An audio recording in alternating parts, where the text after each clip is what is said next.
Então vamos lá. A gente estava falando sobre unidade, né? Na página 136 da apostila aí, ó. Então, o que que é esta unidade, né? Em Atos 13, dos versos 17 a 20, nós temos um resumo do Pentateuco, tendo como tema central a aliança, que é, né, o conjunto aí desses 5 livros que pressupõem uma narrativa histórica, o que não deixa de ter também características proféticas, como nós podemos verificar lá em Deuteronômio. Uma vez que o tema central do Pentateuco é a aliança, temos então a promessa, eleição, livramento, confirmação do pacto, instrução da lei e a entrega da terra prometida. O Pentateuco não somente dá unidade de plano, como também fornece harmonia, progresso cronológico e uma mensagem profética para todos os tempos. Significa que Deus age primeiro para depois convocar Israel e entregar o seu reino, estabelecendo a narrativa de Gênesis. Eu gostaria de ver com os irmãos Atos 13. Vamos abrir lá de novo a Bíblia? Atos capítulo 13,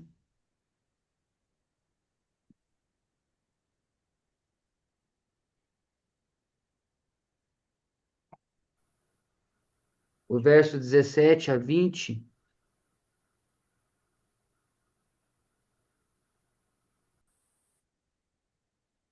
Alguns textos é necessário a gente abrir, né, irmãos? Para poder ficar bem gravado aí na nossa memória aquilo que nós estamos vendo.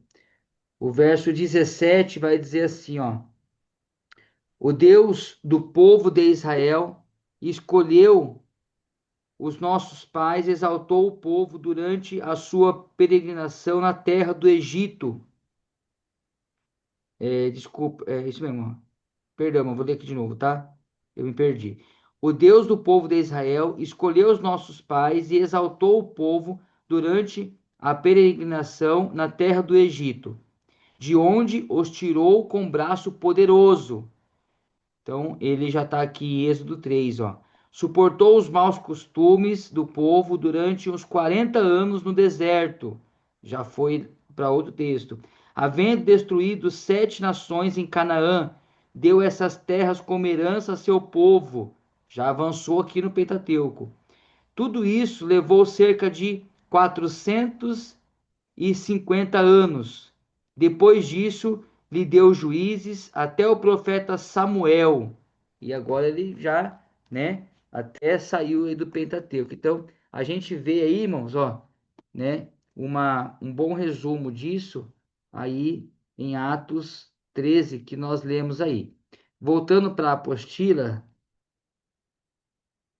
no livro do Êxodo, nós temos a apresentação da graça de Deus tomando iniciativa em um ato redentor e fazendo exigências quanto à prática da adoração. A lembrança da aliança, Êxodo 6, registra a restauração do povo da aliança como participante do reino, do que implica no mandato espiritual, cultural e social. As crônicas das experiências amargas de Israel são registradas em números, confirmando os conflitos humanos, enquanto que em Deuteronômio registra a preleção de Moisés, o agente do reino de Deus, estabelecendo diante de Israel os princípios da aliança, o que significa que Deuteronômio não é um registro histórico, mas uma lembrança dos feitos de Deus por meio dos ensinos e do diálogo, evidenciando a vida prática de cada agente do reino e as suas responsabilidades. Então, a gente vê aqui, né, irmãos, o estabelecimento desta aliança aqui no Pentateuco. Deus, ele fez, né, aliança com o seu povo. Deus, como nós conhecemos, ele é um Deus de aliança. E essa aliança, ela é fixada, né? Ela é mencionada, ela é feita toda aqui no Pentateuco. A gente vê todo o estabelecimento desta aliança e também toda a preservação desta aliança se dá em todo o livro do Pentateuco. Interessante que esta aliança, né, que Deus faz, que é aliança? É um pacto, né, que alguém faz com alguém, não é? Eu tenho uma aliança aqui, ó, né, comigo. Alguns aí também têm, né? Quem não tem, ora a Deus aí que logo você vai ter.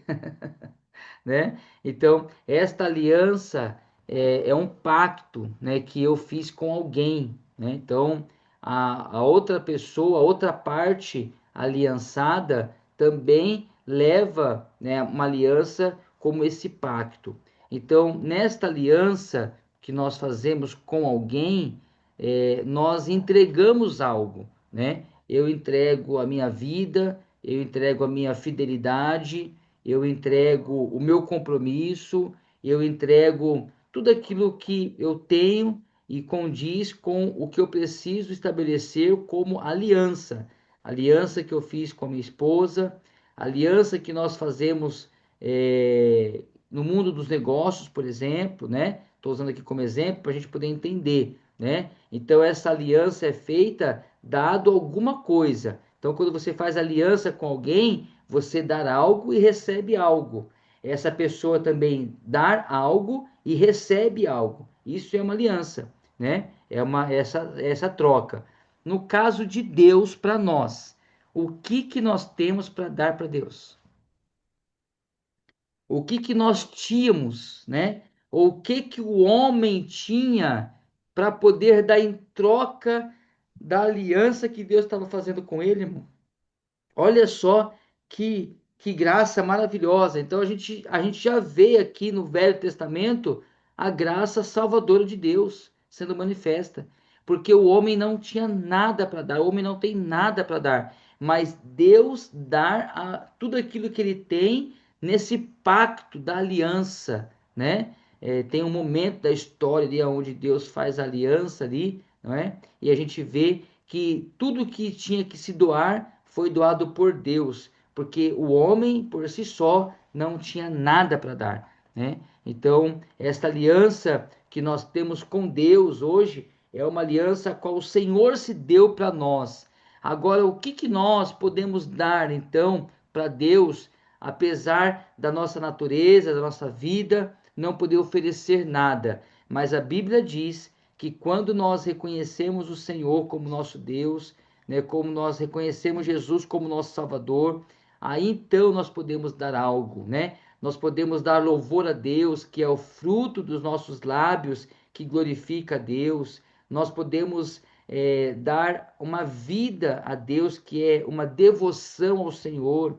Nós damos, então, parte da nossa vida quando nós renunciamos, negligenciamos algumas coisas a nosso favor, em consideração, em louvor, em gratidão a Deus. Então, a partir de então, nós podemos oferecer, ainda que seja pequenininho, né? Ainda que seja pouquinha coisa, mas nós podemos oferecer algo para Deus em troca desta aliança. Então, voltando aqui para nossa aula, né? Esta aliança que nós vemos aí no Antigo Testamento, né? Essa aliança que nós vemos aí lá no Pentateuco, ela se dá então de um Deus misericordioso, bondoso, que se manifestou à humanidade, estabelecendo esse pacto, um pacto de aliança, e em troca disso, né, ele requeria então a obediência do povo, ele requer então que o povo adore somente a ele, e nós vamos, né, aí durante os estudos ver que nem sempre aconteceu assim, o povo sempre quebrando aliança, sempre numa predisposição de uma quebra de aliança muito fácil, mas Deus sempre, né, preservando e lutando para que esta aliança prevalecesse. A gente vê, por exemplo, quando Moisés, né, sobe ao monte em um momento que Deus está ali estabelecendo as leis e o povo ali no pé do monte, né, com Arão, né, ali o povo no pé do monte ali já começa aquela angústia. Moisés está demorando muito, Moisés deve ter morrido lá no monte, sei lá, aconteceu alguma coisa. Nós precisamos de um Deus, precisamos de um Deus, precisamos de um Deus. E aquele povo vai, como os irmãos sabem da história, né? É, entrega ali uma oferta de muito ouro e constrói um bezerro ali, né, de ouro para poder começar a adorar então um Deus. Então a gente já vê ali mais uma quebra da aliança, né? E quando Moisés desce, vê aquilo, ele se ira, né? Ele fica muito bravo e Deus, né, acalma o coração de Moisés. Então a gente vê, irmãos, que o homem, a raça humana, ela está sempre numa predisposição de uma quebra de aliança. Mas o Deus a qual nós servimos, que é bondoso, misericordioso, longânimo, né? Ele está sempre aí restabelecendo a sua aliança para com o seu povo e fez isso por nós, para nós, né? Nessa momento da história, pela pessoa de Cristo e o que sela esta nova aliança que nós temos, como diz Paulo, esta aliança é selada, né? É escrita com o sangue de Cristo. Amém? Então, é a partir daí que nós temos, né, esta graça maravilhosa. Queria deixar uma nota aqui, ainda nesse tópico 1.2, que nós estamos vendo aí sobre unidade. Dentro desta unidade, que nós também podemos conhecer como histórico-teológica. Por que histórico-teológica? Porque é uma nota é uma unidade que vai contar, né, o Pentateuco, ele não vai contar só teologia, ele não vai falar só sobre o estudo de Deus, sobre os feitos de Deus, mas ele vai falar também de algo histórico, né? Como a gente já falou aqui no começo, o início, em Gênesis, a gente vê a narrativa da raça humana, da história de todo mundo, do acontecimento, da criação, de todas as coisas, não é? Então, dentro disso, né, irmão, dentro dessa unidade histórica teológica, existe uma diversidade literária. Os grandes atos de Deus em favor do seu povo são registrados em estilos literários de várias cores e texturas que atrai o leitor tanto pela sua beleza quanto pelo seu contexto. Então a gente vê aqui nesse unidade histórico-teológico, né, esta maravilhosa feitura aí, né, que nós vamos ver essa literatura. O que é essa literatura? É o conto dos feitos de Deus. Então a gente vai ver durante todo o Pentateuco o cuidado de Deus para com o homem, como a gente vê em Gênesis, né? Quando Deus trabalha naquele propósito ali de José, por exemplo, né? Mandando José para o Egito. Depois a gente vê o cuidado de Deus para que esse povo que estava no Egito, o Egito não era a terra deles, eles precisavam sair dali. Então, mais uma vez, Deus cuidando do seu povo. Então, a gente vai ver durante toda a história do Pentateuco, né, ali em Números, a narrativa da Terra Prometida. A gente se encanta, irmãos, com tudo que Deus fez, né, com as vitórias que Deus deu para o seu povo. A gente vai percorrendo aí todo o livro do Pentateuco. A gente olha para Deuteronômio, por exemplo, aquelas bênçãos, né, que o Senhor promete, que o Senhor estabelece para o povo, dizendo que o campo vai bem, que a sua plantação vai bem. Não é porque você é bom, não é porque existe um Deus sol e um Deus chuva, como alguns deuses, né, se nomeavam naquele contexto, mas o Senhor vai trazendo ali, mostrando que Ele é Deus, Ele é o Deus da chuva, Ele é o Deus do sol, ele que cuida de todas as coisas, ele que cuida do homem, ele que dá a chuva seródia, né, para que haja então uma boa plantação, uma boa colheita, né? Então nós vamos vendo essa pintura, essa diversidade de cores nessa literatura do Pentateuco de uma forma muito maravilhosa, muito graciosa, muito linda, né? Quando a gente olha para tudo isso e a gente vê ali uma pintura divina mesmo sobre o homem, sobre a raça humana, que é o nosso Deus. Amém?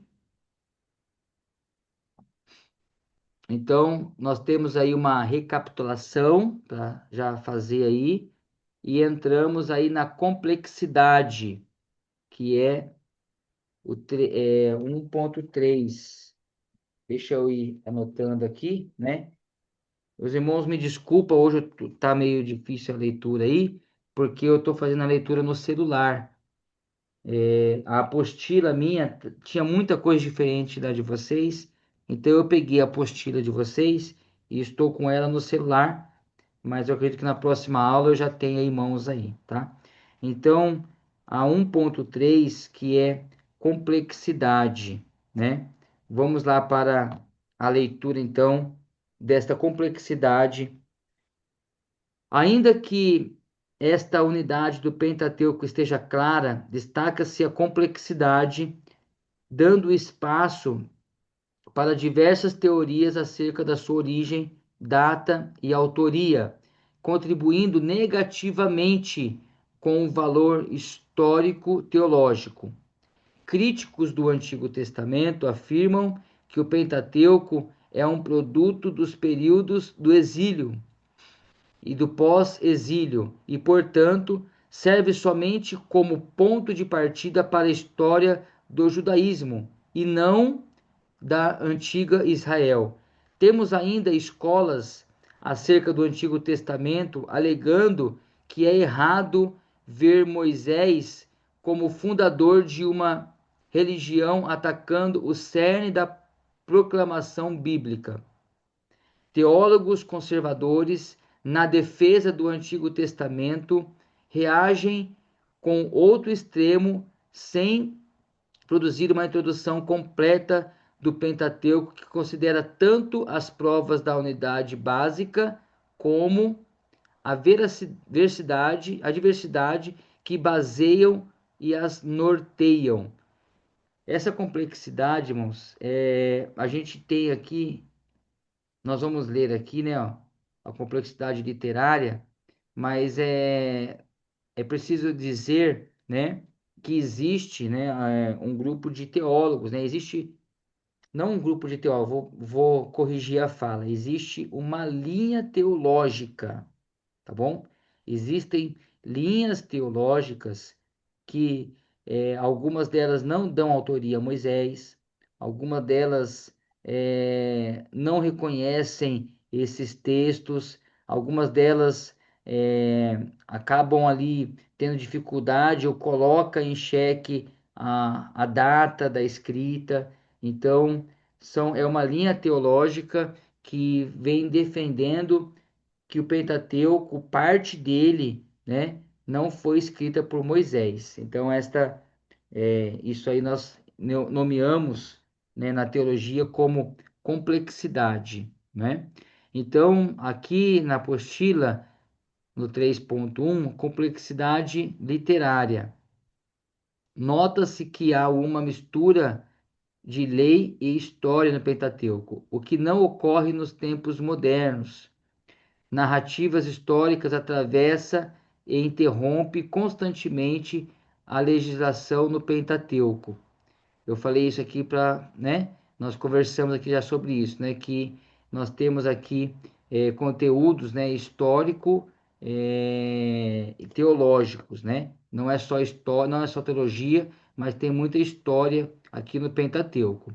Moisés não se preocupou em desenvolver os seus escritos de modo temático, fazendo separação dos códigos de leis, ações exclusivas de Deus na libertação do povo e a confirmação da aliança, permitindo que o Pentateuco possuísse um caráter duplo intencional. Antes, se preocupou em apresentar blocos de conteúdo legal totalmente integrados a narrativas, né? Então a gente ver essa preocupação aí de Moisés, que era só sobre isso, né? Outro problema levantado pelos críticos está relacionado com a falta de continuidade e ordem quanto ao assunto tratado. Por exemplo, né, veja Gênesis 4, 26, 5, 1 e assim por diante, Êxodo. Além do mais, o Código de Lei apresenta desorganizações lógicas. Então, eles usam essa base aqui para levantar alguns problemas. Devido à diversidade do material, encontramos diferenças do vocabulário, encontramos diferenças de vocabulários, síntese, estilo e composições. Comparem os códigos de lei de Levítico e de Deuteronômio. A complexidade pode ser encontrada no uso variável dos nomes divinos: Javé, né, Senhor, Elohim, né, Deus, em Gênesis 1 a Êxodo 6. Temos as duplicações ou triplicações de material no Pentateuco, ou seja, a repetição do mesmo tema, repleto de elementos comuns, com divergências marcantes. Nesse caso, os defensores da teoria,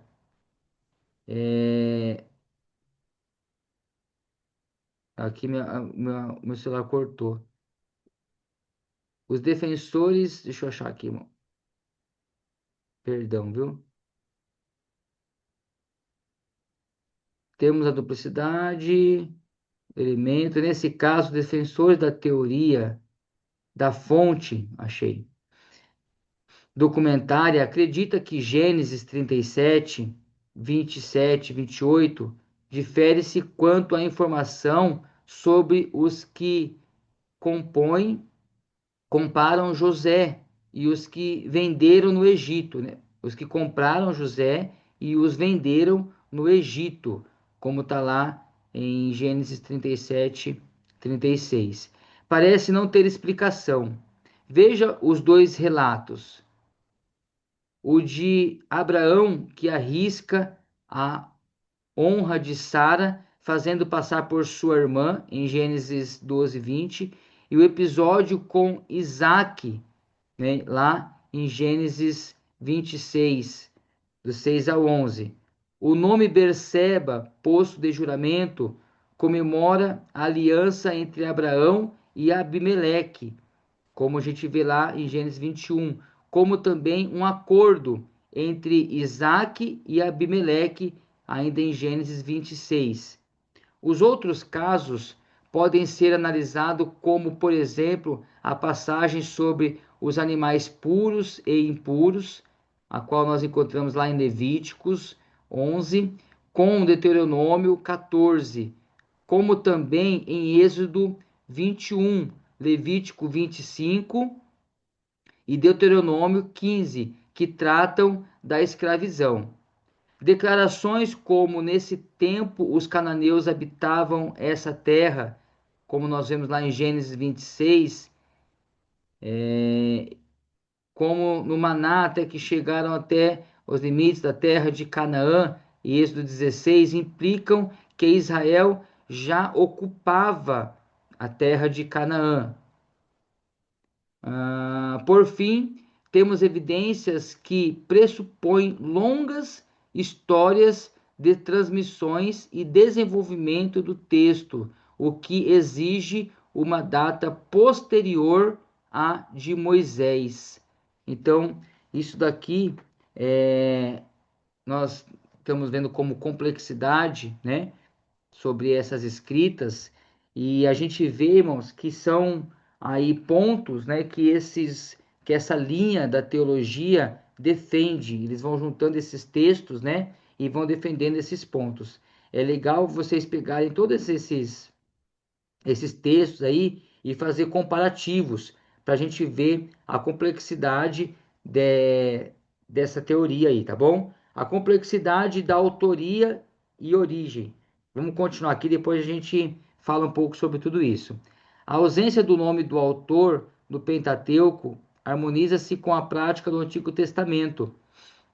Da mesma forma com a literatura antiga, até porque no Oriente Médio o autor era basicamente um preservador do passado, limitando-se ao uso de materiais e metodologias tradicionais.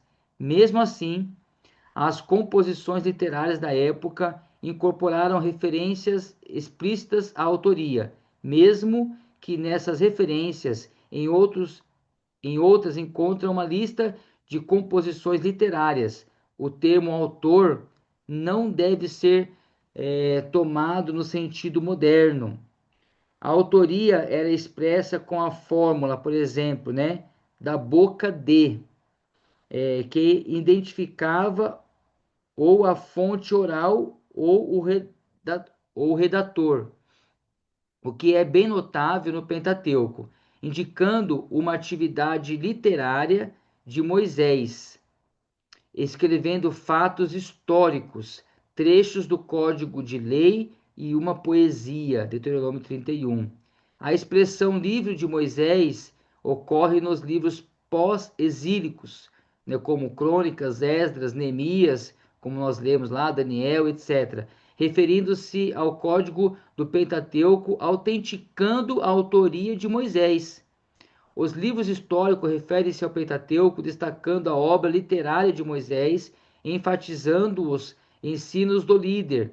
Já os livros proféticos não trazem referências, indicando que a tradição era crescente, ou seja, a ligação com Moisés é estendida a toda a coleção do Pentateuco, visto nos evangelhos como, por exemplo, a lei ou o livro de Moisés, ou simplesmente Moisés, e até mesmo Moisés e os profetas.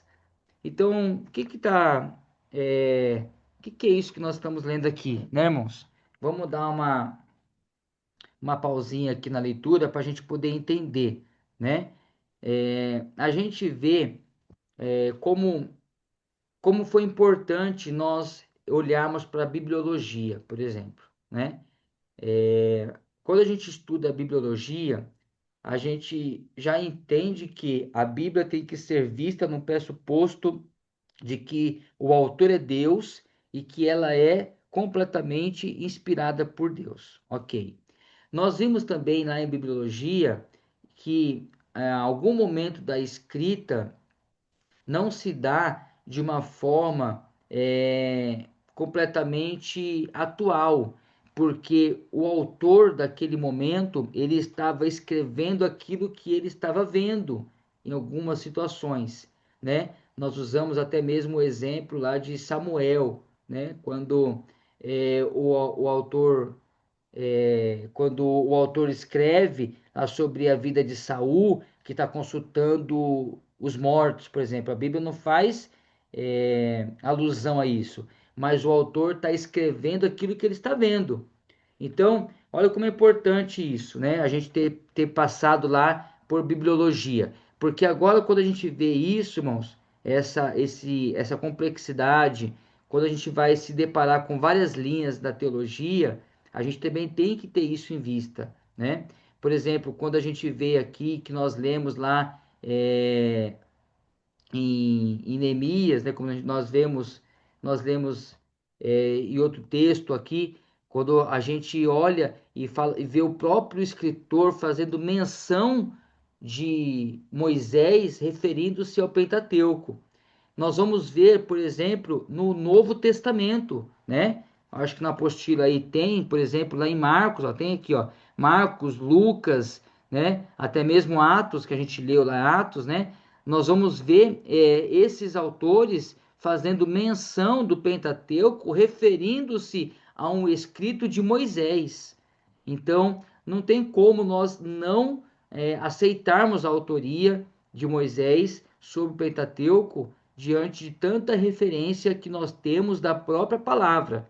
Quando nós vimos aí na apostila, né, sobre a autoria, que a própria palavra delega a autoria, então isso é muito importante, porque nós não vamos ver no Pentateuco, né, menção do escritor, por exemplo, usando a sua fala, como a gente vê no Novo Testamento. Por exemplo, Paulo dizendo, eu, Paulo, né? Nós não vamos ver isso aqui no Pentateuco, né? Eu, Moisés, porque não era algo comum da época, ok? Não fazia parte daquele momento, daquela tradição histórico. Então a gente vai ver, por exemplo, falando, né, como a gente leu aqui, ó, da boca de, né, fazendo menções sobre outra forma. Então é importante nós notarmos isso como uma complexidade que ela se dá histórica, né, e cultural. Então é interessante enxergar isso, ok? É importante nós olharmos para isso. Então vamos ver sobre essas implicações. Vamos voltar aí para a apostila. Eu não sei se eu consegui ser clara para os irmãos. Tá tudo bem até aqui? Tá? Qualquer coisa, os irmãos podem me interromper, tá bom? Quiserem perguntar depois no particular aí. Implicações, tá aí, ó. Ao pensar no método literal, na interpretação do Antigo Testamento, nós temos a consciência de que não haverá razão para impor conceitos arbitrários. Com isso, as teorias analisadas até aqui devem ser reconhecidas apenas como teorias, sem desprezar, mas analisando dentro do próprio sistema, ou seja, com razão crítica. Isso porque tais teorias são provisórias, flexíveis a mudanças e modificações na medida em que vai se expandindo na pesquisa e no entendimento. É importante ressaltar que tanto a Bíblia como a tradição chega ao senso comum de que Moisés é o autor do Pentateuco, podendo ter sido melhorado com outros especialistas levantado por Deus para compor toda a coleção. É importante destacar que o Pentateuco é de fato uma obra complexa, composta com uma longa história de transmissão e crescimento, sendo que o Espírito de Deus supervisionava Moisés nessa difícil tarefa. O que pode ter ocorrido é que Moisés trabalhou a narrativa estabelecendo uma estrutura básica e correta, conservando a tradição oral dos patriarcas. Após isso, ter recebido acréscimo com as poesias e cânticos no período de Davi, em virtude do novo momento que a época exigia. Não se pode desprezar a tese de que Esdras reuniu a coleção com outros documentos da era mosaica, isso porque ele próprio dá essa ideia, permitindo que a tradição judaica atribua a essa escrita, a esse escriba, a redação final da Torá. Para entender melhor essas complexidades no Pentateuco, os estudiosos desenvolveram a teoria documental. Então, nós vamos ver aqui depois, irmão, relevância para a atualidade. Então, é interessante a gente olhar para isso aqui, tá? Para essa teoria documental. Então, há possibilidades, né, desses fatos aí. Então, quando a gente olha para essa complexidade, para esse, para essas implicações, nós precisamos olhar com este olhar, né, que nós aprendemos lá já em bibliologia, que nada disso coloca em questão a autoria.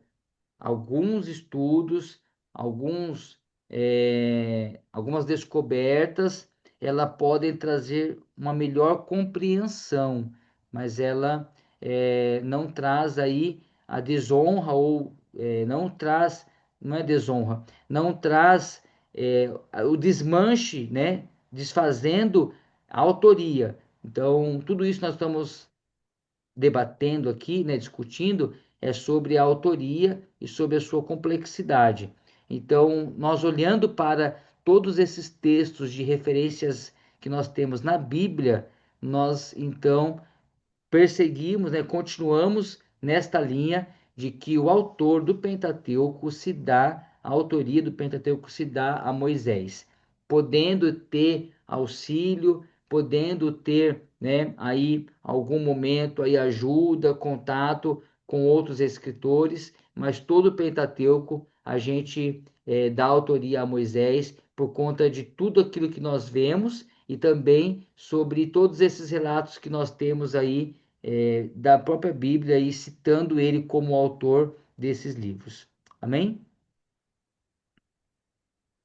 Então, na próxima aula, nós vamos aqui, então, a próxima aula é 1.3, né? É 1.4, melhor dizendo, que vai ser na sexta-feira. Então, na próxima aula tem aí, ó, uma recapitulação para fazer já, né? Então já temos duas recapitulações dessa matéria para fazer e tem aí, na próxima aula nós damos continuidade, ó, parando aí 1.3. Na próxima nós entraremos aí no 1.4 falando sobre a relevância para a atualidade. É isso aí, deixa eu ver, o celular quebrou aqui, cortou aqui de novo. É isso mesmo. Amém, queridos? Então, nós vamos encerrar por aqui hoje. O Zoom já vai derrubar o vídeo. Eu só queria deixar aqui, então, reforçado esse aviso, né? Para que a gente possa se esforçar, né? Para que os irmãos se esforcem, os alunos aí se esforcem para estar lendo o Pentateuco durante essa disciplina. Então, o trabalho dessa disciplina já tá sendo passado na primeira aula. Qual é o trabalho da disciplina de Pentateuco? É ler o Pentateuco. Então se esforcem, leia, busque aí. Não tem como estudar o Pentateuco sem conhecer o Pentateuco. Não tem como estudar a Bíblia sem ler a Bíblia, né? Não tem como fazer teologia, que é o estudo de Deus, sem conhecer a Deus. E Deus nós conhecemos pela palavra. Então, nós temos aí então já essa longa tarefa nesses próximos encontros nossos. Vocês já comecem hoje a leitura do Pentateuco, que vai ser o trabalho a ser entregue no final dessa disciplina, que vai juntar junto com a nota aí da avaliação final. Ok? Deus abençoe a todos. Uma boa noite, bons estudos, uma boa semana ainda, né? Estamos no início da semana aí. Uma boa semana a todos. Espero que vocês possam ser agraciados, abençoados por Deus e tenham um bom estudo. E ao lermos, né, o Pentateuco, a palavra, que o Senhor continue se revelando, revelando a sua palavra aos nossos corações. Um beijo no coração, fiquem com Deus, bons estudos.